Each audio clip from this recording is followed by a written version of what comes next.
for the time. I appreciate it. I mean, let's talk about how big those regional election losses actually were for President Erdogan, especially since he's tried to make changes to his economic team. Oh, the election losses were very big. To some extent, Istanbul was expected, but to lose across the country was a awakening call of sorts for the Erdogan government. So I think the question is, what does Erdogan AKP do with these results? The positive is that Mehmet Şimşek, the finance minister, and Erdogan reiterated their commitment to going down the orthodox monetary and fiscal policy route, despite of these losses. Now, we live in a world, as you all know, where election losses can at times be debated, not in Turkey's case. So therefore, I think it's a testament, the initial reaction is a testament to the fact that, imperfect or not, democracy in Turkey works. The important thing for markets will be to see if the orthodox policies continue to be implemented, and it's going to be tough. And that's really what I was going to ask. I mean, whether you'd see a sort of change in policy to try and galvanize the lost voters that Erdogan has now lost. I mean, he still has some time. He had only won an election just last year, so he still has mandate to lead. Well, he actually has said that there is a clear 4-year horizon now between now and the next elections, short of any early elections being called, which I don't think there will be, although 4 years is a long time. In fact, we can argue that the central bank hiking rates right before the election, when Turkey is fighting inflation, doing the right thing, although the difficult thing, the non-popular thing, was a testament that they have to implement these reforms and revert back into a monetary policy and a fiscal policy that is grounded in reality is very important. Now, we can argue that inflation is a key factor that lost AKP a lot of ground in these municipality elections. So now it's a critical time frame to see if Minister Şimşek and his policies will continue to be implemented. Arguably, some of the tougher policies are in the horizon. We're talking about tax hikes, kind of tighter public sector spending. So it's not going to be easy, but the results and the reaction to the results seem positive. It sounds all back to the future, all very 1997. It's all very Washington consensus as opposed to post-Washington consensus, which held the fray after the East Asia collapse. So look, as long as I've been looking at emerging markets, which I'm afraid to say is about 26, 27 years as well. Ain't that long? Yeah, I'm afraid to say. Turkey has been... I want to say, I mean, I love Turkey. It's a magnificent country, been there professionally and personally many times, but it's been more of an Argentina than a Brazil. It's been more volatile than stable as well. What has got to happen? What can happen for our viewers to get more comfortable with investing in Turkey as a potential Vietnam or a Brazil rather than an Argentina? I think that's an excellent question, Steve. A loaded one, but a fair one, because in terms of Turkey's geostrategic positioning, in the context of the changing winds that we are looking at vis-a-vis the global geopolitics, right? A lot of investors looking for a part hedge out of their over-interdependence in China to a certain extent. Turkey should be at the forefront of a longer-term, real, sustainable FDI flows. But Turkey has always been a country that is there more for hot money inflows rather than long-term sticky FDI. I think predictability is key, but predictability, not in words but in actions, will take time to prove.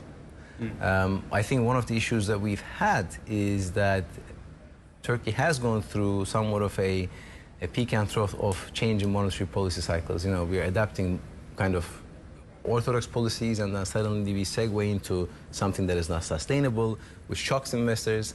And, you know, trust takes time to rebuild. That's number one. Number two, I think the overriding importance of rule of law in the country, again, not in words, but in actions, to show investors that their longer-term investors are going to be fruitful and they can actually even hedge their Turkish lira risks, right, is going to be important. In terms of your broader EM investing at the moment, or your broader investment more generally as well, Turkey obviously a large part of that as well. Where else are you seeing very, very exciting opportunities? I think India is definitely exciting. And again, I take a look at these things. India, which has been outgrowing China for quite a while Correct. now. Correct. It's obviously got a lot of economic development and infrastructure still to go. But India, why? Why? Because I look at EM, in fact, I look at the world, I think most risk managers should, in the context of not just economic... EM investing at the moment. Well, broader investment more generally as well. Turkey, obviously, a large part of that as well. Where else are you seeing very, very exciting opportunities? I think India is definitely exciting. And again, I take a look at these things... India, which has been outgrowing China for quite a while now. Correct. It's obviously got a lot of economic development and infrastructure still to go. But India, why? Why? Because I look at EM, in fact, I look at the world, I think most risk managers should, in the context of not just economic dynamics, but also socio-economic and geopolitical realities. I do believe that the one major geopolitical issue that will dominate our lives for the next decade is going to be the US v China, no matter what we say. Now, we are in the middle of two wars. We are, Russia, Ukraine, and Israel, Gaza, and yes, this latter one has a potential to escalate. But we cannot take away from the fact that US v China, especially around critical infrastructure such as semiconductor manufacturing, is going to most likely increase. And India, together with smaller countries, well, relatively smaller countries like Turkey, is going to be a kingmaker of sorts for people looking to hedge their interdependence to China. I think India is a very important country for US. It is an incredibly sophisticated, complex culture and a country that is not easy to navigate. But it definitely is one worth, I think, understanding, also from a demographics perspective. Just a follow-up from that. I mean, biggest democracy on the planet, biggest population on the planet as well, I believe, a bit more than China nowadays as well. Where India? I mean, it's an enormous market. Where would our viewers be directed, apart from to Tanto Capital Partners? Should they invest in India? Well, look, we don't invest in India yet, so I can't say that we don't invest in India, but we are looking at it very carefully and analyzing. So look, I mean, we are focused very much, as Tanto Capital, we are focused between Turkey and Europe, especially within the energy transition spectrum. Energy security is going to be one of those issues that will continue to be on the headlines for a while to come. So us, as Tanto Capital, we are investing in a lot of the renewable energy projects that link Turkey all the way into Uniper in Germany, which is going to be a critical play for our part of the emerging markets. But my point earlier on was more so about the overriding strategic challenges that we will all face as a result of that big battle. I mean, to an extent, I do believe that in 10 years' time, the world may look like two separate world islands.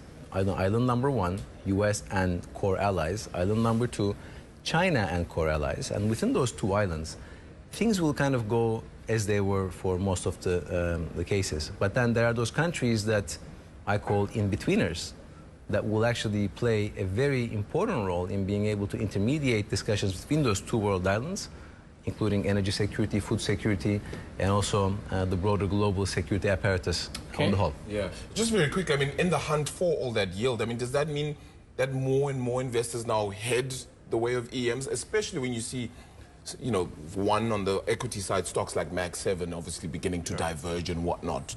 I think vis-a-vis EM, we have to differentiate. We cannot just take one broad brush and say, hey, people are going to invest in EM. What we can say, though, is that since the end of the pandemic, as we both have seen, all have seen, investors have been trying to reprice risk in the face of the new kind of rates environment and new global geopolitical environment. I think that repricing is done to a certain extent.